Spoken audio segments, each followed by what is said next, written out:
Hello, good day po sa inyong lahat. Welcome back sa Listeners Organist. Ang topic po natin, paano nga ba maiiwasan ang pagkakaroon ng kabag? In English po, ito yung tinatawag na gasping. How to avoid gasping. Pag sinabing gasping or kabag, napakasakit po niyan, lalo na kung nasa part po ng tiyan ninyo yung gas or yung hangin. Tapos, pwedeng humilab yung tiyan nyo, pwedeng mahirapan kayong dumumi at lagi kayong nagbe-burp or basta masakit po yung part ng tiyan. So, may nagtanong po kasi sa akin nung nag-live ako, Ma'am, pakitopic nga po kung paano nga ba maiwasan ng pagkakaroon ng kabag. So, eto na po yun. Okay, magbibigay po ako ng ilang tips kung paano nga maiwasan yung kabag. And if ever na pabalik-balik or may masakit pa rin sa tiyan nyo, better to consult your doctor po. So, dito muna po tayo. Sa pagkakaroon ng kabag, pagka madalas pong nangyayari ito, siguro tignan po muna natin yung kinakain natin. Okay, dapat malaman po natin yung mga pagkain na nagtitrigger para magkaroon ka ng kabag. So, alamin po natin ito, isulat natin sa isang papel para maipaskill natin sa madali natin nakikita para alam niyo po kung ano yung mga dapat ninyong iwasan sa susunod. Okay po? Ano po ba yung mga nagtitrigger ng pagkakaroon ng kabag? So, for example, yung beans or yung mga buto ng sitaw, kahit anong buto, and bawasan siguro natin yung pagkain nun. Ganon din po yung repolyo, broccoli, cauliflower, yung lahat ng mga pagkain na may gatas or dairy products, at yung mga carbonated beverages. Okay po? Like soft drinks, yung mga ano po. Yun, lahat ng yun ay pwedeng magdulot po ng kabag sa inyong mga tiyan. Okay. Kapag constipated naman kayo at sinabihan kayong, oy, taasan mo yung fiber mo, damihan mo yung pagkain ng fiber. So, pagka usapang fiber-rich foods, pagkakakain po kayo niyan is gradually lamang. Huwag yung biglaan, ang dami mo agad na iti-take ng mga yung supplements, fiber supplements. Dahan-dahan lang siguro para hindi mabigla yung tiyan po ninyo. Okay po? And then, sa pagkain naman po, another tip, kapag kumakain po kayo or wag po yung sobrang dami agad sa isang kainan. May pagka kumakain po kayo, mas maganda yung small, frequent meal. Po, sakto lang yung kaya lang i-digest ng tiyan nyo. Wag iwasan nyo yung laging sa isang oras lamang or sa isang kainan lamang ang dami nyong kinakain, halos mapuno yung tiyan nyo, ma-stretch yung tiyan nyo, wag ganon. Para maiwasan ang kabag, kumain kayo ng small, frequent meal. Okay po? Para makatulong na ma-digest agad ng maayos ng tiyan ninyo yung kinakain po ninyo. Then, another tip, kapag nguya po kayo ng pagkain is take your time. Kailangan nguyain nating mabuti. Nguyain natin ng ilang beses. Kailangan durog na durog sa ating bibig bago natin lunukin. Makakatulong yun para hindi na mahirapan pa yung tiyan natin or yung intestine po natin sa pag-digest ng mga particles ng food.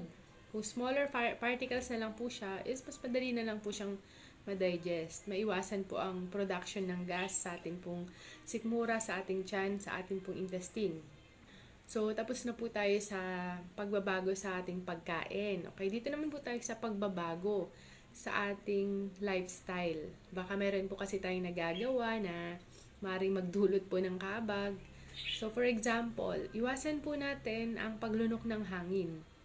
Minsan kasi hindi natin namamalayan, nakakalunok tayo ng hangin, no?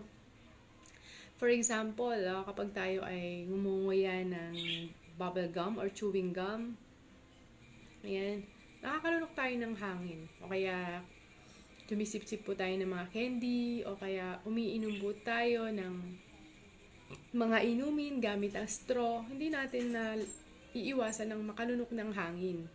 Okay, yun po iiwasan po ninyo, yung makalunok ng hangin. And another thing is yung eat slowly. Kumain po tayo ng mabagal, okay? Huwag po yung parang nagmamadali, iwasan, pero kung di maiwasan, sana hindi laging ganun. Huwag tayong laging nagmamadali. Huwag yung 5 minutes lang, kain-kain, tas lulunukin agad, huwag ganon. Siguro take your time, siguro 15 to 30 minutes na pailalaan ninyo sa pagkain ninyo. Nguyuin yung mabuti, dahan-dahan, bago lunukin. Makakatulong po yan para maiwasan ang kabag. And at the same time, kailangan para maiwasan po yung bloating or yung pagkakaroon ng kabag is mag-exercise po tayo para gumalaw din naman yung bituka natin. Okay? Hindi yung lagi na lang tayo nakaupo, pagkakain, nakahiga na naman, hindi tayo nag-exercise, naka-stack up lang, hindi gumagalaw yung bituka. Di ba? Napakalaking tulong din po ng paggalaw, pag-exercise, para gumalaw din yung ating bituka. Okay? Paglalakad, ayan. Huwag tayong tatamad-tamad, mga sir, mga ma'am. Okay pa? And next, manage stress. Okay po? Kapag ka-stress po kasi tayo, nakaka-apekto rin po ito sa atin pong tiyan, sa atin pong bituka. Okay po? Higit sa lahat, kapag ka-stress po tayo, try po natin or pag-aralan natin or gawin natin yung paggawa or yung pagre-relax. Dapat marunong tayong mag-meditate, deep breathing, yung meditation, yoga. Makakatulong po yun para mabawasan yung stress. Kasi maraming sakit ang maidudulot ng stress. Okay po mga sir? Okay, tapos na po tayo sa lifestyle changes. Dito naman po tayo sa yung mga pwedeng inuming gamot. Okay. Antacids. Ayan, katulad nung nakaraan, di ako naka-duty. Dahil ang sakit ng tiyan ko, humihila, parang may kabag. Ang ginawa ko nun, di ako nakapasok Tapos nagpabili ako kay Aaron ng antacid ay sa pharmacy. Buti, after kong inumin yun, one sachet lang yun yung parang Gaviscon natin. Nakabawasan din, kaso bumalik. Pero if ever, na kailangan yung bumili ng gamot, punta kayo sa pharmacy para makabili kayo ng mga over-the-counter medication. Ibig sabihin yung hindi na kailangan ng reseta na antacid para mabawasan yung pag-produce ng acid ng ating tiyan at mabawasan yung sakit. And yung gas relief products like simethicone para mabawasan yung production po ng mga air or gas dito sa ating tiyan. Okay po, antacid, simethicone or gas relief products. Makakatulong din yung manzanilla or yung mga pinapahid sa ating tiyan. Ayan. Tapos, pag-aralan nyo rin po yung self-abdominal massage para makatulong para gumalaw yung bituka at mailabas po ninyo yung hangin na nandito sa tiyan sa pamamagitan ng pag-utot at pag-burp. Okay po. And, ayun, tandaan po natin, medyo hindi po agad-agad mawawala ito. It may take time.